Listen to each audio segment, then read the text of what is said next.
이제 창세기 29장을 여러분과 함께 공부하겠습니다. 야곱이 발행하여 동방 사람의 땅에 이르러. 야곱이 팔레스타인에서 아버지의 기도를 받고 먼 길을 걸어 외아저씨 집 하란 땅으로 그는 걸어오고 있었습니다. 그런데 그가 산을 넘고 물을 건너고 고를 지나면서 얼마나 마음이 무섭고 간이 졸렸던지 그가 하루는 하나님께 엎드려서 기도하기를, 내가 외아저씨 집에 갔다가 무사히 우리 아버지 집으로 돌아오게 해주시고 그 기간에 먹을 것과 입을 것과 있을 것을 주시면 하나님은 내 하나님이 될 것이요 내가 꼭 하나님께 얻는 것 중에 11조를 드리겠습니다. 그렇게 하나님과 언약까지 맺으셨습니다. 여기에 보면 구약시대에 하나님과의 축복의 언약이 11조가 되어 있다는 사실을 우리는 알 수 있습니다. 여기 야곱이 대단히 급할 때 하나님과의 축복의 언약을 맺을 때 내가 반드시 하나님이 주시는 것 중에 11조를 하나님께 드리겠습니다. 그래서 하나님과 축복의 언약의 정표를 삼은 것입니다. 그래서 아브라함도 역시 축복의 언약의 정표로서 11조를 드렸습니다. 물론 이삭도 드렸을 것입니다. 야곱은 아버지 이삭에게 배워가지고서 축복의 언약의 정표로서 11조를 드렸습니다. 그런데 말라기에 보면 또한 하나님께서 우리 사람과 하나님 사이의 축복의 언약으로서 그곳에 11조를 하나님께서 제시하고 있습니다. 너희가 11조와 헌물을 온전히 드려서 내 집에 양식이 있게 하고 나면 하나님께서 하늘 문을 열고 너에게 쌓을 곳이 없도록 붙지 아니하나 보라. 그렇게 말씀하시므로 또다시 11조를 하나님과의 축복의 언약의 정표로서 삼으신 것입니다. 여러분, 오늘날 우리도 그와 같습니다. 우리도 하나님의 축복이 정말 필요할 때 하나님과 나와 축복을 맺은 언약으로서 11조를 드리고 하나님께 간절히 부르짖어 기도해야 됩니다. 이와 같은 것은 하나님과 우리 사람 사이의 계약입니다. 이런 계약을 가지고서 우리가 강력히 기도할 때 우리의 기도에 굉장한 힘이 있습니다. 그러나 하나님과 이 아무런 언약의 계약 없이 그냥 막연하게 하나님께 부르짖어 기도하는 것은 기도에 힘이 없습니다. 이러므로 오늘날 많은 예수 믿는 사람들이 물질적인 그리고 생활 면에서 하나님의 축복을 마귀에게 빼앗기고 있는 것은 힘있게 야곱처럼 믿음으로 기도를 할 수 없기 때문인 것입니다. 그건 왜냐? 11조를 언약의 정표로서 내놓지 않기 때문인 것입니다. 그러나 어려울수록 환난을 당할수록 하나님의 도움이 필요하면 필요할수록 하나님과의 언약의 정표인 11조를 내놓고 하나님께 막 매달려 기도해야 되는 것입니다. 그런 기도를 마치고 난 다음 야곱이 거기서 출발해서 이제 하란 땅 동방 사람의 땅에 이르렀습니다. 그래서 이제 들을 누비면서 외아저씨 집을 찾아갑니다.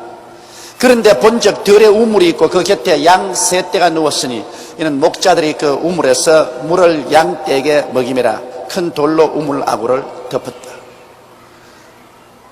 그런데 이 목축하는 사람들은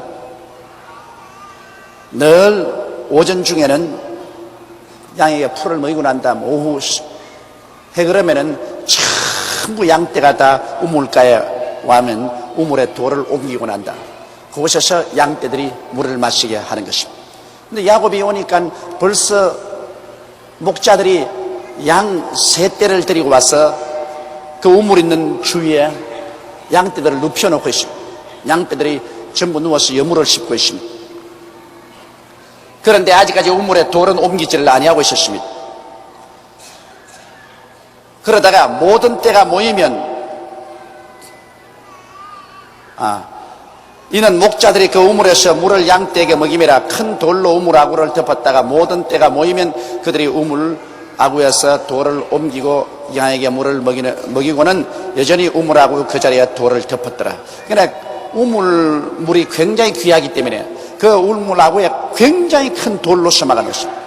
그리고 물을 마실 때는 다 한꺼번에 마시고는 그 다음에는 그 우물물을 보호하기 위해서 또 큰 돌로 아구를 덮어버리는 것입니다. 그러므로 힘없는 사람은 그곳에 와서 그 물 어구에 있는 돌을 옮겨놓을 도리가 없어요. 야곱이 그들에게 이르되 나의 형제여 어디로서뇨? 그들이 가로되 하란에서 오라. 자, 어디서 온 목자들이냐고 야곱이 물으니까 하란에서 온 목자들이다. 되었습니다. 야곱이 하란을 지금 찾아가고 있는데 하란에서 온 목자들이라니까 그 마음속에 기쁨이 가득했습니다. 야곱이 그들에게 이르되 너희가 나홀의 손자 라반을 아느냐? 그들이 가로되 아노라. 이 나홀이라는 것은 바로 이삭의 할아버지인 아브라함의 동생입니다. 그러므로 아브라함의 동생 나홀의 손자 라반이면 자기 외아저씨입니다. 자기 어머니의 오라버니입니다. 그러므로 외아저씨죠. 이러기 때문에 야곱이 그들에게 이르되 너희가 나홀의 손자 라반을 아느냐? 그들이 가로되 아노라. 이 성경에 보면은 족보를 굉장히 중요히 여기고 있습니다. 이 가문을, 이 뼈대를 굉장히 중요하게 여기고 있습니다. 그래서 여러분 마태복음을 보면 아브라함이 이삭을 낳고 이삭이 야곱을 낳고 야곱이 유다를 낳고 유다가 베라스를 낳고 이렇게 족보를 쫙 기록하고 있는 것입니다. 이것은 하나님께서는 여러분 이 혈통을 굉장히 중요하게 여기시는 것입니다. 오늘날 시대는 혈통 같은 거 생각하지 않고 결혼할 때라도 라기까지 오다가다가 눈만 맞으면 그저 살면 됐지 무슨 잔소리냐. 그런데 하나님은 그렇지 않습니다. 하나님은 이 혈통을 굉장히 중요히 여기고 가문을 굉장히 중요히 여기는 것입니다. 사람이라는 것은 이 가정에서 받는 교육이 굉장합니다.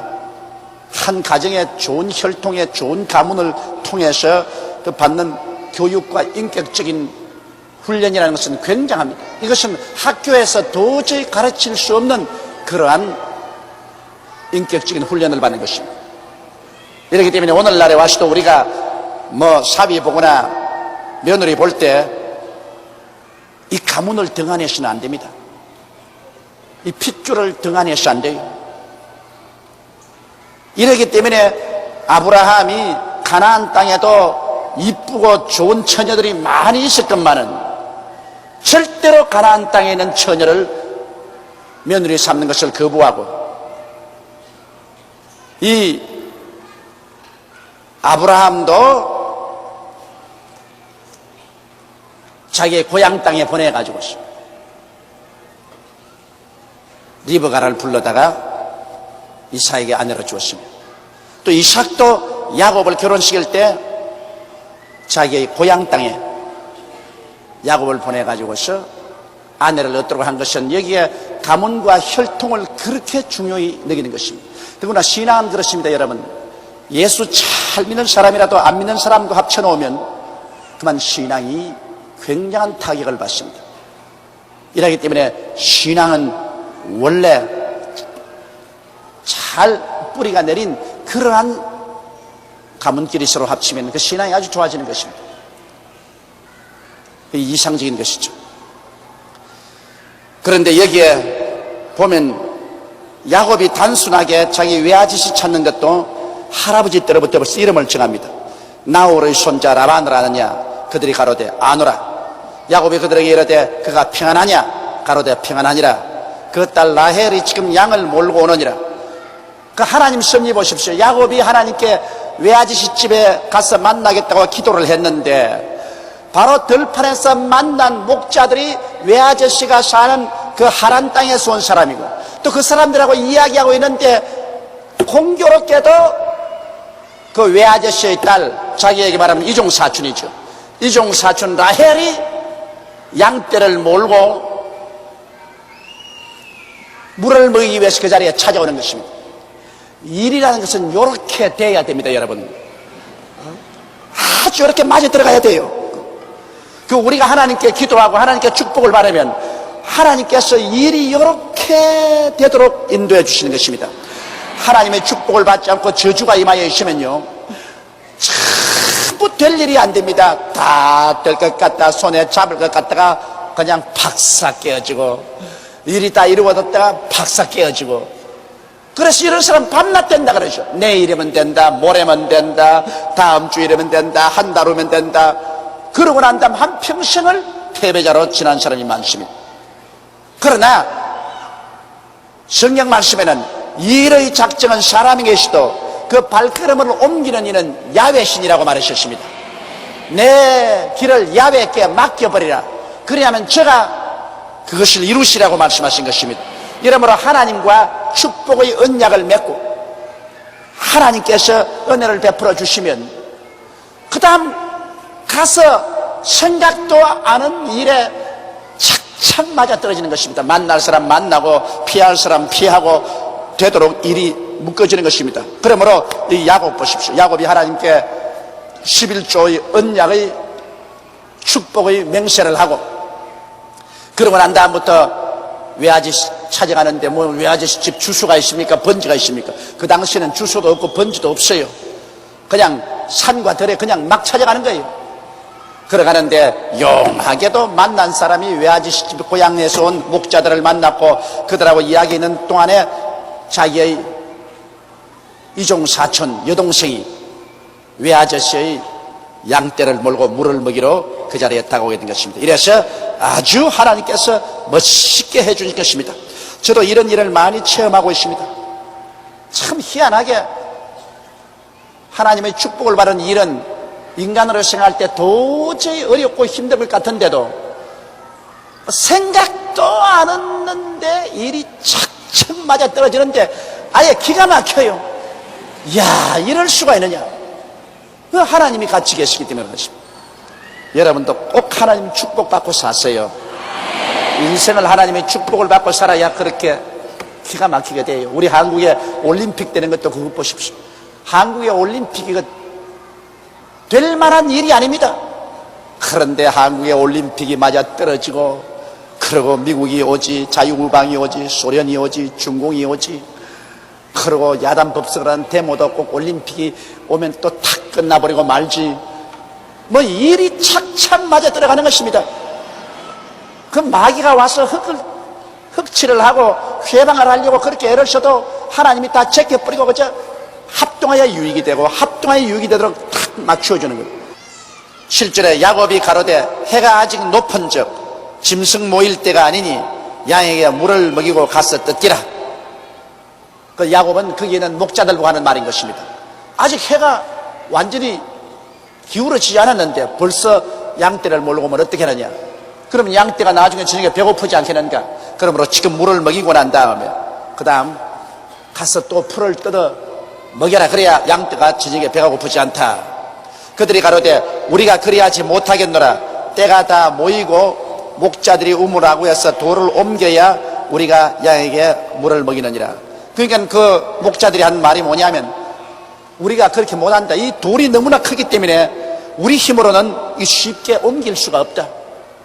그러므로 우리가 여기 모여서 기다리고 있으면 목자들이 다 와가지고 그 다음 함께 힘을 합쳐서 으쌰 하고서 이 돌을 옮겨서 그래야 물을 먹이기 때문에 우리는 그 시간 맞추기 위해서 일찌감치 와서 기다려야 된다.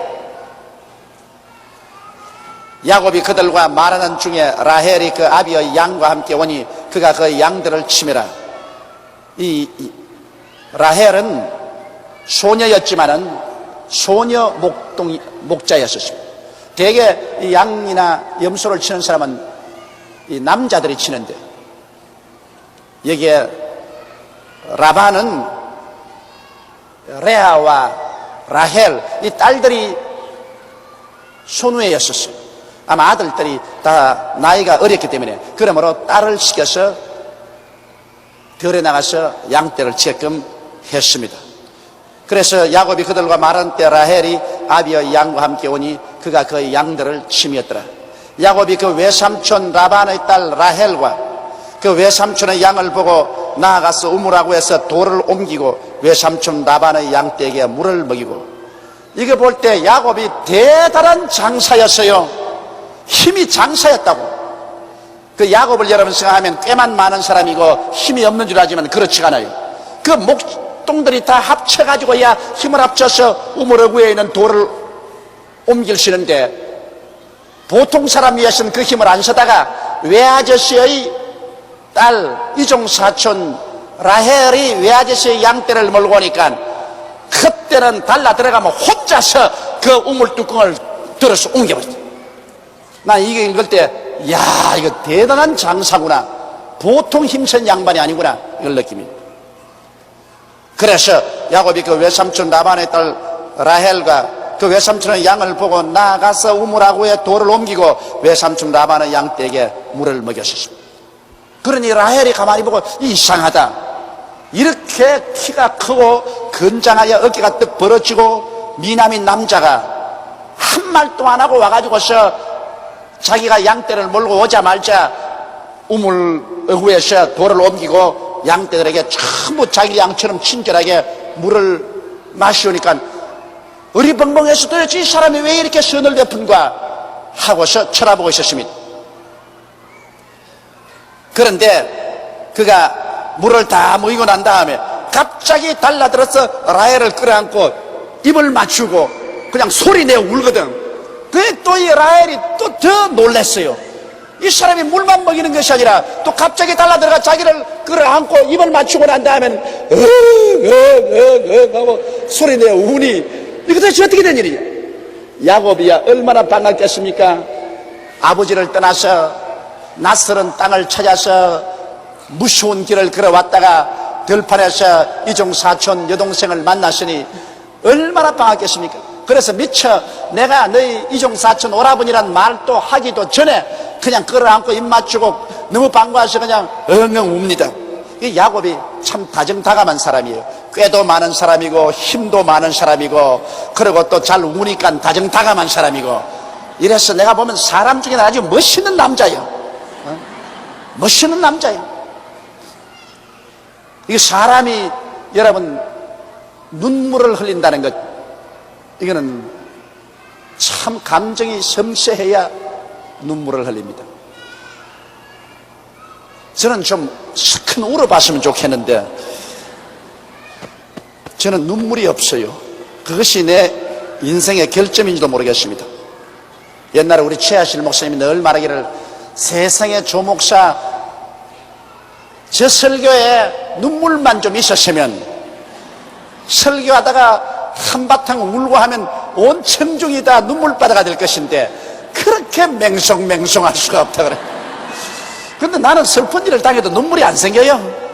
슬프도 속으로 슬프지 눈물이 안 나온다. 근데 야곱은 이건 잘 울어요. 야곱은 통곡을 하고서 울었었습니다. 그러고 난 다음에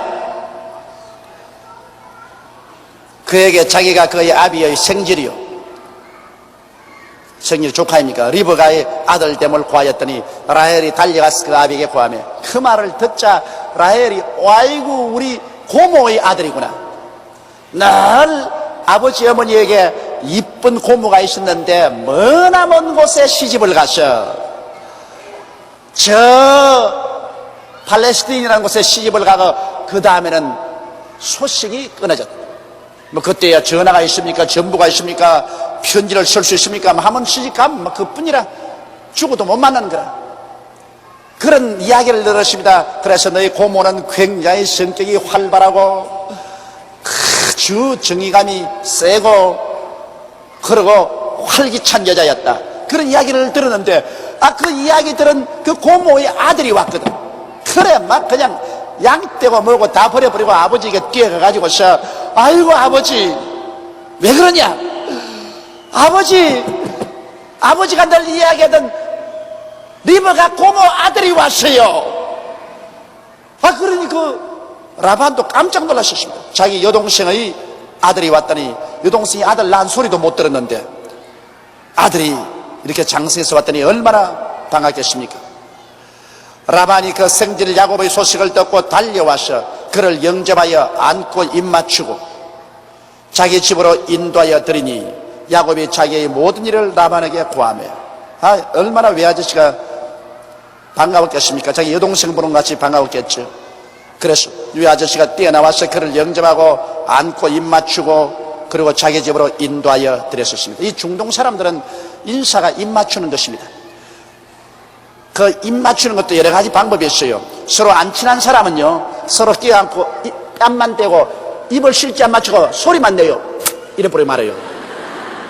그 실제는 얼굴에도 안 대요. 그냥 얼굴을 갖다 대고 이러고 마는데, 이제 좀 친하면요, 서로 뺨에다가 입을 맞춥니다. 친하면 뺨에다가 입을 잡고서 입을 맞추는데, 이제 가족들, 대단히 친한 사람, 이 가족들은 그냥 입술에 대고 입을 맞춰요. 안고서 입술에 대고 입을 맞춥니다. 그래서 야곱이 자기의 모든 일을 라반에게 고하며 라반이 가로되 너는 참으로 나의 골육이로다 하였더라. 야곱이 한 달을 그와 함께 하더니, 그 라반이 너는 참으로 나의 골육이라고 한 이유가 있습니다. 왜냐? 이 야곱이 누구냐 하면 라반의 할아버지의 형님의 손자라. 그러니까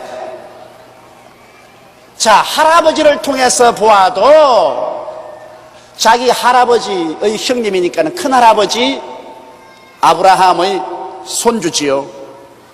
그 다음에는 자기의 아버지 계통을 보면은 자기의 친형제인 누이 동생의 아들이라.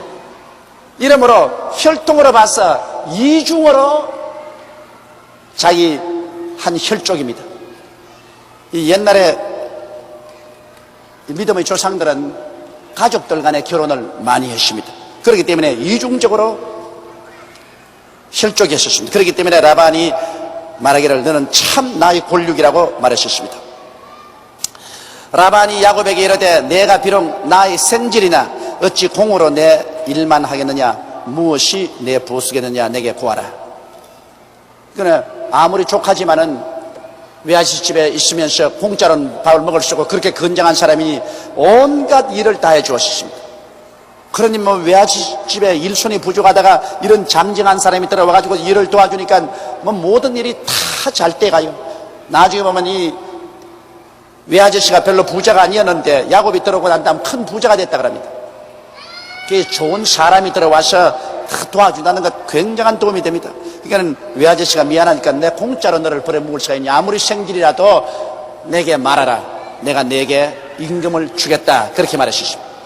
여러분, 우리 하늘나라에는 공짜가 절대로 없습니다.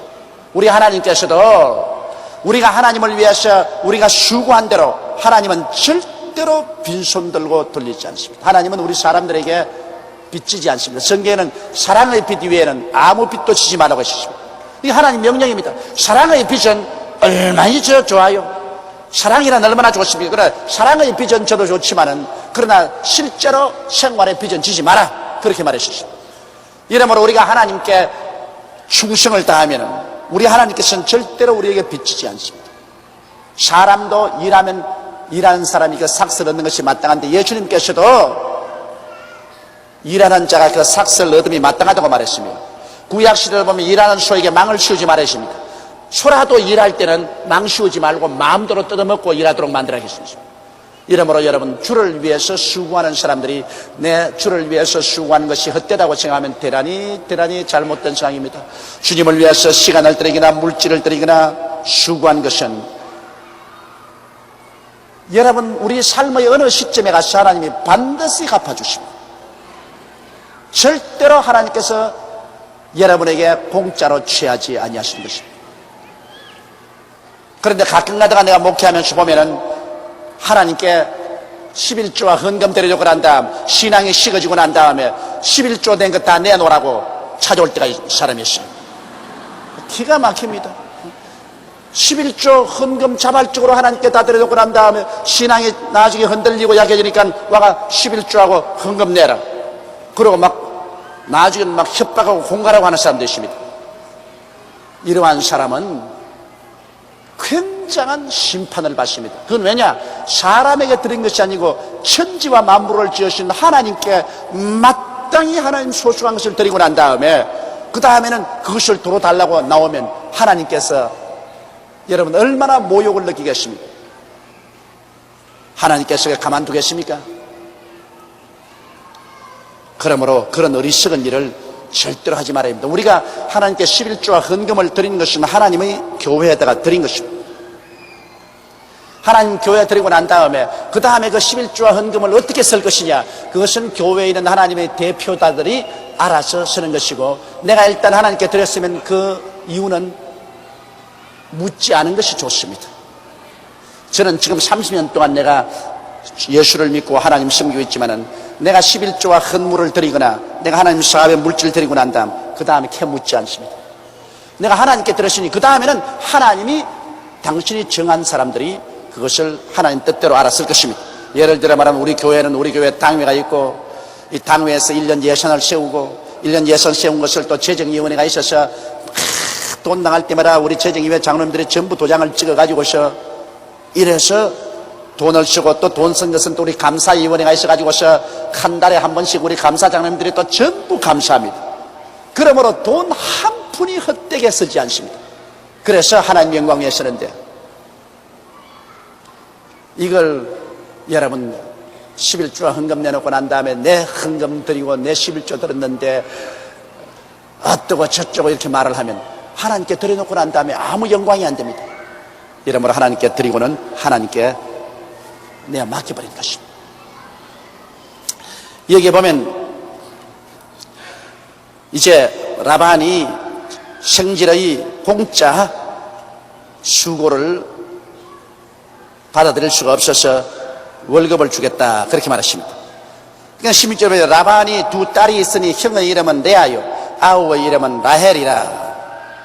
자, 이 야곱이 외아지 집에 올 때는 노동해서 돈 벌려고 온 것이 아니라 장가들러 왔거든. 그러므로 자기 눈에 보이는 것은 외아저씨 집 딸 레아와 라헬 전혀 두 사람이 자기 눈에 들어오지 지금 돈이 눈에 들어올 처지가 아닙니다. 그래서 여기 야곱은 자기의 수고의 대가로 아내를 달라 그렇게 말한 것입니다. 여러분 우리 한국은 그렇지 않은데요, 중국이나 저 중동에는 정말 장가 한번 가려면 혼납니다. 왜냐하면 반드시 그 장가들 때 그 아내 되는 집에 요구대로 상당한 재산을 바쳐야 되는 것입니다. 그러니까 돈 주고 사오는 거지요, 아내를. 결혼 지참금이라고 해서 굉장한 돈을 합니다. 인도만 하더라도 결혼 못해요, 너무 비싸가지고서. 그래서 우리나라와 반대로 이 중동에서는 아들을 낳으면 아이고 망했다, 이 장가 보내려면은 소와 양떼들을 얼마나 바쳐야 되는데, 딸 낳으면 아이고 돈 벌었다 좋다 얼씨구나 그저 아버지 어깨가 득실득실합니다. 왜냐? 딸은 상당한 돈을 벌어줍니다. 딸 시집 갈 때 아버지에게 상당한 재산을 내놓고야 갑니다. 딸을 데리고 갑니다. 그런데 요 사이 때 우리 한국은 거꾸로 돼가지고서 이건 뭐 딸 시집 보내려면은 기둥이 빠진다. 요 사이 딸 낳으면 울어요. 왜냐하면 딸 시집 보내려면 어지간한 좋은 집에 시집 보내려면 뭐 아파트 사내라, 자가용 사가지고 오너라, 냉장고 사가 오너라, 온갖 주문이 많습니다. 여기 뭐 딸 한 두서너 명 시집 보냈다가는 막 살림 미천이 다 날아가 버리고 말해요.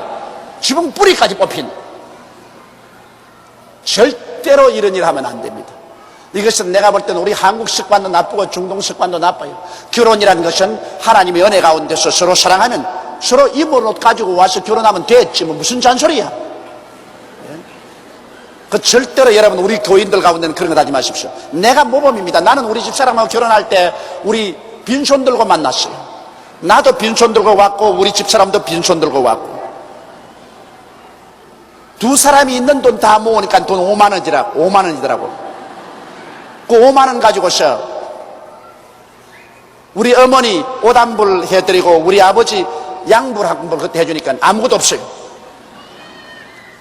그래서 사니까 참 좋더라고. 왜냐하면 지금까지 근 30년을 살아오는데 싸움을 많이 해도 절대로 네 뭐 해왔노 소리는 안 한다고. 그것 잘못하면 굉장한 열등의식이 되거든요. 내가 가만히 목회하면서 보니까 부부간에 싸웠는데 너 빈손 들고 거지같이 온 걸 갖다가 우리 집에서 이렇게 잘 먹고 잘 입히려니 야단 법석이다 하고 이러고 해서 열등의식과 좌절감에 짓누는 사람 많아요. 혹은 또 부잣집 처갓집에 장가 들어가지고서 거기에 얹혀 살면서 늘 열등의식과 좌절의식으로 눌려 사는 사람도 많은데, 그거 없이만 너나 내나 빈손 들고 왔기 때문에 싸워도 서로 현실적으로 싸워지 뭐 너희 가문이 어떻다니 너희 뭐 해왔노 그런 소리 할 것 없어. 니나 내나 빈손 들고 왔는데 무슨 할 말이 있어. 그 참 좋다고. 네, 그래서 우리 아들 장가 보낼 때도 그거 하나만은 내가 뚜렷이 말했습니다. 우리 희재에게. 우리 며느리 친정집에도 내가 분명히 말한 것은 나는 아무것도 원하지 않는다. 나는 며느리가 오면 몸만 가지고 오면 된다. 입은 옷 그대로 몸만 가지고 오면 된다. 한 푼도 해오지 마라. 아무것도 몸만 가지고 온다.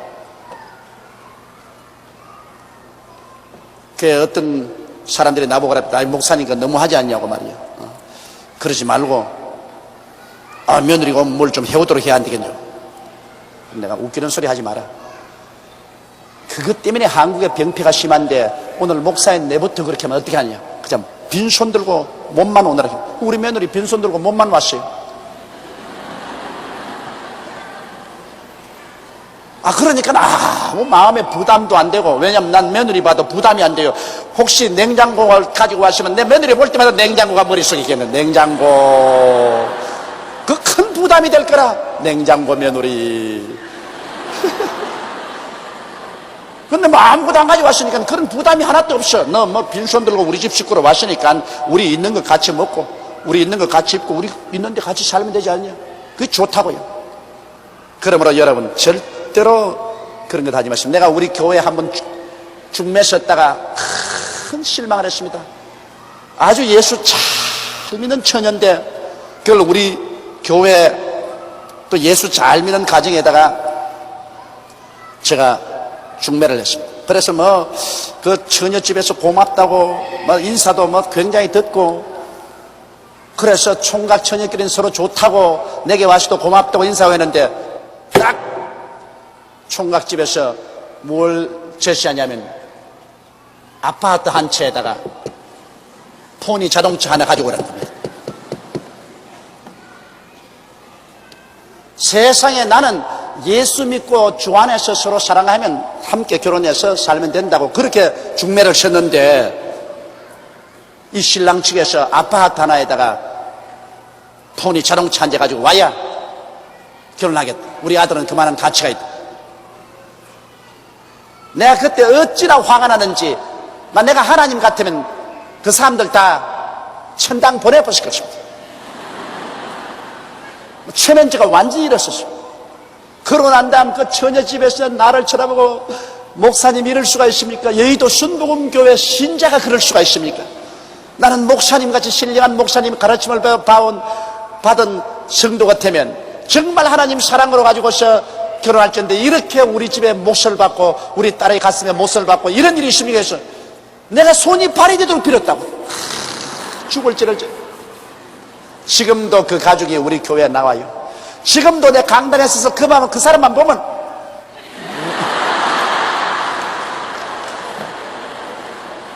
솔직한 감정입니다. 그 사람만 보면 내가 주먹이 올라가요. 저걸 막 콧등을 막 후리 갈게 뿌립니다. 천당은 마르 가려고 마르가. 얻은 아파트하고 폰이 차 타고 살지. 천당은 마르가. 나는 그때 이름을 시작해서 절대로 중매 안 쓰기로 각오했습니다. 그때 그런 경험만 없었으면 내가 중매 많이 썼을 거예요. 여러분, 내가 들었으면 참 좋은 중매 한다고. 우리 장로님, 권사님, 조장, 구역장님들 내가 많이 아니까, 딸들도 알고 하니까 이리저리 맞추어서 내가 참 중매 잘해줄 것이라고요. 한데 그때 혼이 나고 난 다음 날 다시는 안 하기로 결심했습니다. 다시는. 그러므로 제가 여러분에게 부탁합니다. 절대 절대로 아들, 딸 장가 보내는 것을 여러분 장사하는 것처럼 하지 마십시오. 예수 그리스도의 사랑 안에서 하게 되시기를 주 이름으로 축원합니다. 이 말 또 듣고 난 다음 아멘 하고 난 다음 또 그렇게 하는 날이면 하나님이 증인이 될 것입니다. 그리스도의 사랑 가운데서 그렇게 하려면. 그런데 여기에 이제 야곱은 보면은 장가는 들어가는데 고향 땅에서 멀리 떨어져 왔고 돈은 없으니까 노동으로서 결혼 지참금을 내는 것입니다. 자, 여기에 보니까 레아는 알력이 부족하고 라헬은 곱고 아리따우니 이랬습니다. 레아는 알력이 부족하다 하니까 무슨 사람들 생각에 무슨 눈이 안 보여가지고 나처럼 안경을 껴야 되겠다. 알력이 부족하니까. 알력이 부족한 그 말이 아니고 눈에 매력이 없다 그 말인 것입니다. 예? 눈이 크고 금실금실하고 눈이 불같이 확확확 이렇게 사람을 잡는 이런 것은 알력이 있다. 그렇게 동방에서 말합니다. 이 중동에서 말한 그 언어를 한국말로 그대로 번역하기 때문에 알력이 부족합니다. 여러분 사람들이 그런 사람 있지 않습니까? 남녀간에 눈이 탁 보면은 여자들은 눈에 종발을 달아야 되고 남자는 눈에 실을 달아야 된다 그럽니다. 그런데 여자들 눈이 아주 큼직하고 눈이 금실금실하고 이글이글해서 있으면 그 굉장한 매력을 눈이 가지는 것입니다. 또 남자가 눈이 커서 금실금실하면 그 망구자에 못 써요 그는. 그런데 이 레아는 불행하게도 이 눈에 매력이 없었어요. 그래서 저는 종종 생각합니다. 왜 레아의 눈에 매력이 없다고 하지? 성경에 기록할 정도로 매력이 없다니까 아마 레아의 눈은 쭉 찢어지고 날카롭게 생겼는가 보다. 그래서 눈을 쳐다보면은 겁이 날 정도로 눈이 날카롭고 그랬는가 보다. 그러나 라헬은 곱고 아리따웠습니다. 라헬은 눈이 곱고 아리따웠다. 그러면 라헬의 눈은 아주 눈이 잘생겼고 둥글고 아주 알력이 있어서 눈에 매력이 꽉 들어차고 그리고 몸매도 고왔었습니다. 그러니 야곱이 레아보다도 라헬에 끌릴 것은 장난이시죠. 사람이란 것은 마음은 살아보아야 알고 현재 보이는 것은 아리따운 것이 눈에 먼저 보이기 때문에 야곱이 라헬에게 그 마음이 끌린 것은 당연한 이치인 것입니다. 사실은 인생은 살아보면은 이 외모의 고운 것은 오래 가지 않냐고 마음에 고운 것이 오래 갑니다. 나는 우리 아들 둘이를 두고서 내가 날 지금 말한 것입니다. 이 장가 갈 때 올바른 아내를 취해야 된다는 것을 미리부터 가르쳐 주려고 머리에 박히도록. 너희들 결혼할 때 얼굴의 고움은 순식간에 사라지지만은 마음의 고움은 날이 갈수록 더 아름다워진다. 그러므로 마음이 고운 여자를 취하라. 인물 좋은 여자를 취하지 말고 마음이 고운 여자를 취하라. 성경에는 인물 고운 여인이 삼같이 못하는 것은 돼지 코에 금고리를 다른 것과 같다 그랬다. 그래도 애들은 그래도 이쁜 여자고 해야지 아버지. 이쁜 여자고. 이게 너무 자식들아, 이쁜 것은 오래 안 간다. 마음이 이뻐야 된다. 그걸 알아라. 자꾸 노래처럼 해주는 거요. 여러분도 자녀들에게 그 노래처럼 해주세요. 노래처럼. 실제로 그렇습니다. 실제로 인생을 살아가는데 너무 인물이 이쁘면 자기 거울 밤낮 들여다보니까 삼가하지 않죠. 인물값을 하죠. 그러나 마음이 고운 사람은 이건 살아갈수록 정이 두터워지고 좋아지는 것입니다. 그런데 그만 이 야곱은 레아보다도 라헬의 마음이 끌렸습니다. 야곱이 라헬을 연애함으로 대답하되 내가 외삼촌의 작은 딸 라헬을 위하여 외삼촌께 7년을 봉사하리다. 이게 이제 결혼 지참금입니다. 7년 동안 월급 안 받고 뼈가 뿌리지도록 일을 해서 외아저씨의 라헬을 내 아내로 삼는 지참금을 지불하겠습니다. 그러면 외아저씨면 부자 됐지 뭐. 이렇게 장정이 와서 7년 동안 돈 한 푼도 안 받고 결혼 지참금으로 일을 해주니 얼마나 좋습니까? 나도 막 중동에 가서 딸이나 많이 놓을까 싶은 생각이 나요. 그러면 일 안 하고 막 딸만 있으면 일 안 하고도 살아요 그냥. 그래서 라반이 가로되 그를 내게 주는 것이 타인에게 주는 것보다 나으니 나와 함께 있으라. 그 당시에는 혈족 결혼이 허락되었고 더구나 또 이종 사촌이면 친사촌이 몰라도 이종사촌이면 상당히 멀죠. 이러므로 라반이 가로되 그를 내게 주는 것이 타인에게 주는 것보다 나으니 나와 함께 있으라. 야곱이 라헬을 위하여 7년 동안 라반을 봉사하였으나 그를 연애하는 까닭에 7년을 수일같이 여겼더라. 이 사랑이라는 것이 얼마나 힘이 있습니까? 7년 동안 뼈가 으스러지게 외아저씨를 위해서 일하면서 7년을 며칠같이 지냈다는 것입니다. 얼마나 사랑을 했던지. 그러므로 사랑을 하면 인생을 사는 것은 큰 즐거움이지만 미워하면 며칠이 7년같이 되고 말해요.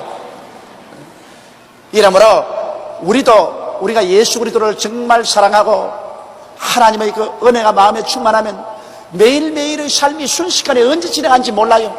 아주 예수 믿고 난 다음에 1년이 어떻게 지나간지 모르게 휙휙 지나가요. 그건 하나님을 사랑하기 때문에 하나님을 사랑하는 가운데 인생을 사니까 그 마음의 즐거움과 함께 세월 가는 줄을 모르는 것입니다.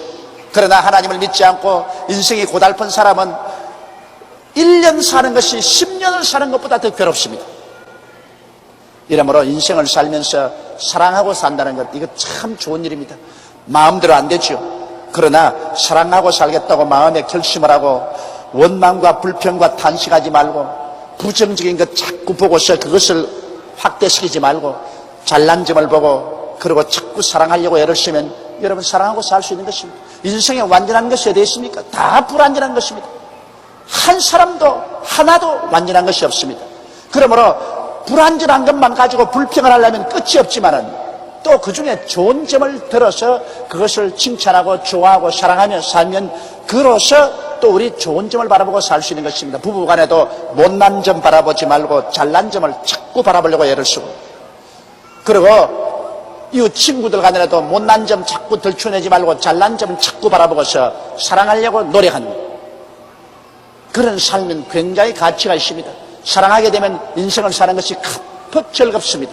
나 사랑을 하지 않게 되면 인생을 사는 것은 고달프고 괴로운 것입니다. 야곱은 라헬을 사랑했기 때문에 7년을 바로 며칠같이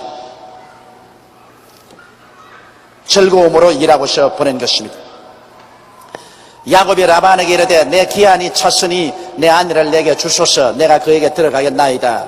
라반이 그곳 사람들을 다 모아 잔치하고 저녁에 그 딸 레아를 야곱에게로 데려가며 야곱이 그에게 들어가니라. 자, 이거 큰일 났습니다. 7년을 하루같이 일을 해가지고서 이제는 라헬에게 장가를 들겠다고 작정을 딱 했는데 큰 잔치를 베풀고 난 다음에 그 당시에 뭐 전등불이 있습니까? 촛불이 있습니까? 등장불 켜고 있다가 확 꺼버리고 캄캄한 밤에 너울 쓰고 신부가 들어왔으니 뭐 요 사이 같이 교육을 받았으면 들어와가 벌써 서로 이야기도 하면 목소리를 알아듣겠는데 뭐 옛날에야 그런 말이라도 하나요? 하룻밤 자고 아침에 보니까 동생이 아니라 언니라.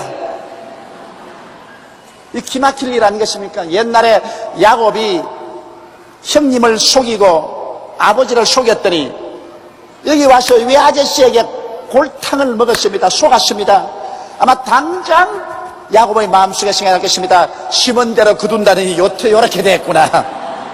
나도 형을 속이고 아버지를 속일 때 고소하다고 생각했는데 이렇게 내가 당할 줄 몰랐다. 여러분, 인생이라는 것은 절대로 공짜가 없습니다. 사람이 무엇으로 심든지 그대로 거둔다고. 자기가 남의 눈에 눈물을 흘리게 하면 언제고 자기 눈에 피눈물을 흐르게 하는 일이 반드시 생겨납니다. 이 야곱은 형이나 아버지를 속여서 그 마음에 상처를 입은 그 상처를 자기가 또 당하게 되는 것입니다. 야곱이 라반에게 이르되 내 기한이 찼으니 내 아내 내주시 내가 그에 들어가나이다. 라반이 그곳 사람들을 다 모아 잔치하고 저녁에 그 딸 레아를 야곱에게 데려가며 야곱이 그에게 들어가니라. 라반이 또 여종 실바를 그 딸 레아에게 시녀로 주었더라. 야곱이 아침에 보니 레아라. 자, 아침에 보니 레아라. 라반에게 이르되 외삼촌이 어찌하여 내게 이같이 행하셨나이까? 내가 라헬을 위하여 외삼촌께 봉사하지 아니하였나이까? 외삼촌이 나를 속이시면 어찌미니까? 자기가 형님 아버지 속인 것은 말 안 하고 그건 다 지나가 버리고 이제 외아저씨 보세요. 외아저씨가 어떻게 나를 이렇게 속이느냐고. 사람이라는 것은 여러분 자기 잘못은 전부 등 뒤에 옮겨놓고 남의 잘못은 앞에 두고 보는 것입니다. 라반이 가로되 형보다 우를 먼저 주는 것은 우리 지방에서 하지 아니하는 바이라. 이것은 외아저씨의 변명이죠. 왜냐하면 레아가 인물이 참 못났으니까, 눈도 좁비라고 인물이 별로 잘 안 생겼으니까 아무리 해도 시집을 못 보내겠거든. 그래서 에라 그까지 그 잘난 건장한 야곱에게 보내면 배는 안 굴고 살게 안주해 주겠나. 그러므로 아예 인물 잘난 둘째 딸 라헬을 시집 보내는데 덤으로 맏딸 또 보내서 배나 굶지 않게 해줘야 되겠다. 그건 아버지의 계획인 것입니다. 여러분, 옛날에는 한 남자가 여러 여자를 거느리는 것을 하나님이 허락해 주셨습니다. 그 구약시대에 보면은, 구약시대에는 일부 다처주의가 허락이 되십니다. 원래 하나님은 아담과 하와 일부 일치결했으나 인간이 타락하고 난 다음에 그 타락한 품성을 하나님께서 억제할 수 없기 때문에, 그러므로 일부 다처주의를 구약시대에는 허락해 주었습니다.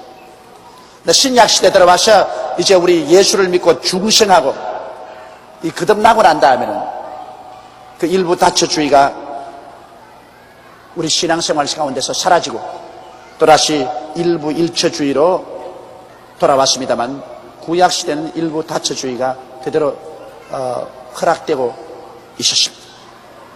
이래서 야곱은 그 언니 레아하고 원치 않은 결혼을 했기 때문에, 그 다음에 또 그 동생 라헬을 달라고 요구하며 그 외아저씨가 또 라헬을 주면서 또 7년 동안 결혼 지참금을 내놓으라는 것입니다.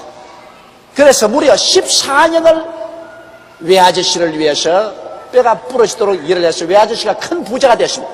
이 딸 둘이 시집 보내고 외아저씨는 큰 부자 됐어요. 그래서 이를 위하여 7일을 채우라. 우리가 그도 내게 주리니 내가 그를 위하여 또 7년을 내게 봉사할지니라. 그렇게 말했습니다. 이래서 외아저씨는 딸 둘이 시집 잘 보내. 또 그리고 자기 조카요 사위인 이 야곱을 통해서 14년 노동의 대가를 또 받아. 이래서 이 판 저 판으로 살판이 났습니다. 그러나 야곱은, 다른 사람은 쉽게 장가가는데 야곱이 하도 약속 바르고 하니까 자기 꾀에 넘어가서 장가가는데 14년 동안 허리가 부러지도록 고생을 하고 일을 하고 그 대가로 장가를 가게 된 것입니다. 야곱이 그대로 하여 그 7일을 채우며 라반이 딸 라헬 또 그에게 아내로 주고, 라반이 또 그 여종 비라를 그 딸 라헬에게 주어 시녀가 되게 하며, 야곱이 또한 라헬에게로 들어갔고 그가 레아보다 라헬을 더 사랑하고 다시 7년을 라반에게 봉사하였더라. 이 구약시대에 보면은 시내산에서 모세가 율법을 받고 난 이후 하나님께서는 한 남자가 여형제간을 같이 데리고 살지 말라고 명령을 했습니다. 왜냐하면 그러면 심히 서로 투기할 것이므로 여형제간을 데리고 살지 말아야 되는데, 바로 이 야곱은 아직까지 시내산에서 율법을 받기 전에였기 때문에 여형제간 둘이를 데리고 살게 되었습니다. 31절에 여호와께서 레아에게 총이 없음을 보시고 그의 태를 여셨으나 라헬은 무자였더라. 그러니 자 이제 형제간에 무서운 시기와 질투와 싸움이 벌어지게 된 것입니다. 왜냐하면 결혼을 하고 난 다음에 야곱은 라헬을 굉장히 사랑하고 레아는 겉도 보지 않았습니다. 그러므로 하나님께서 레아를 불쌍히 여기셔서 레아에게는 어린 아기를 낳도록 태를 열어주고 라헬은 태를 닫아버리셨습니다. 그래서 레아는 아기를 낳는데 라헬은 아기를 못 낳아요. 여기 보면 32절에 레아가 잉태하여 아들을 낳고 그 이름을 루벤이라 했. 얼마나 좋았던지 루벤이라는 말은 보라 아들이다 이 말인 것입니다. 그에게 남편 사랑 못 받고서 여동생에게 남편 뺏기고 울고서 세월을 지내다가 아들을 낳으니까 너무 좋아가 루벤 보라 아들이다. 그 이름은 루벤이라 하여 가로되 여호와께서 나의 괴로움을 권고하셨으니 이제는 내 남편이 나를 사랑하리로다 하였더라. 내가 아들을 낳아주었으니 이 남편이 나를 사랑할 것이라. 그가 다시 잉태하여 아들을 낳고 가로되 여호와께서 나의 총이 없음을 들으셨으므로 내게 이도 주셨다고 그 이름을 시므온이라 했더라. 시므온이란 하나님이 내 기도를 들어주셨다 그 말인 것입니다. 그가 또 잉태하여 아들을 낳고 가로되 내가 그에게 새 아들을 낳았으니 내 남편이 지금부터는 나와 연합하리로다 하고 그 이름을 레위라 하였더라. 레위라는 것은 연합한다는 이름인 것입니다. 그가 또 잉태하여 아들을 낳고 가로되 내가 이제는 여호와를 찬송하리로다 하고 이로 인하여 그가 그 이름을 유다라 하였고 그의 생산이 멈추었더라. 이래서 하나님이 라헬에게는 남편의 사랑을 주었지만은 레아가 총이 없는 것을 보고 연달아 아들을 4명을 주었습니다. 그러니 아들 4를 낳았으니 레아는 남편의 총을 못 받았어도 그러나 얼마나 이제는 든든하고 자랑스럽게 되었습니까? 가슴을 뻐기고서 보아라. 그래 봬도 나는 이처럼 아들을 너희나 낳아주었다. 이렇게 큰소리하게 된 것입니다. 자, 그러면 오늘 이 시간에 우리 창세기 29장은 공부를 다 끝마쳤습니다. 우리 창세기 29장을 공부를 하고 총 결론을 내놓는 것은 우리가 하나님 앞에 언제나 축복을 받기를 원할 때 하나님 앞에 확실한 믿음으로 우리가 기도하고 나가려 할 때 하나님과의 11조의 언약을 맺고 기도해야 되겠다는 것을 우리가 알았고, 또 여기에서 반드시 우리가 과거에 잘못해 놓으면 그것이 나에게 언제고 안갚음이 온다. 야곱이 형과 아버지를 속이고 그들의 가슴에 상처를 입혔으니 자기도 외아저씨 집에 와서 꼭 시몬대로 다시 안갚음을 받는 그러한 고통을 당했다는, 이런 것을 우리 교훈으로 알고, 또 하나님이 축복을 해주시면 야곱이 머나먼 길에 주소도 번지수도 모르고 갔지만은 하나님께서 만날 사람 다 만나고 연결될 사람 다 연결해서 일이 척척 맞아 떨어지게 해서 모든 일이 합동하여 유익이 되게 만들어 주신다. 그러므로 우리도 하나님의 축복을 받고서 살면은 우리가 일어서고 왔는 모든 일에 하나님이 함께 하셔 우리의 일을 성사시켜 주심으로 우리가 머리가 되고 꼴이 되지 않고 위에 있고 아래 내려가지 않고 남에게 구워줄 줄을 굳지 않은 삶을 살 수 있게 만들어 주시는 것을 우리가 알아야 될 것입니다. 우리 하나님이 우리와 같이 계시면 우리는 반드시 승리하고 흥하게 되는 것입니다.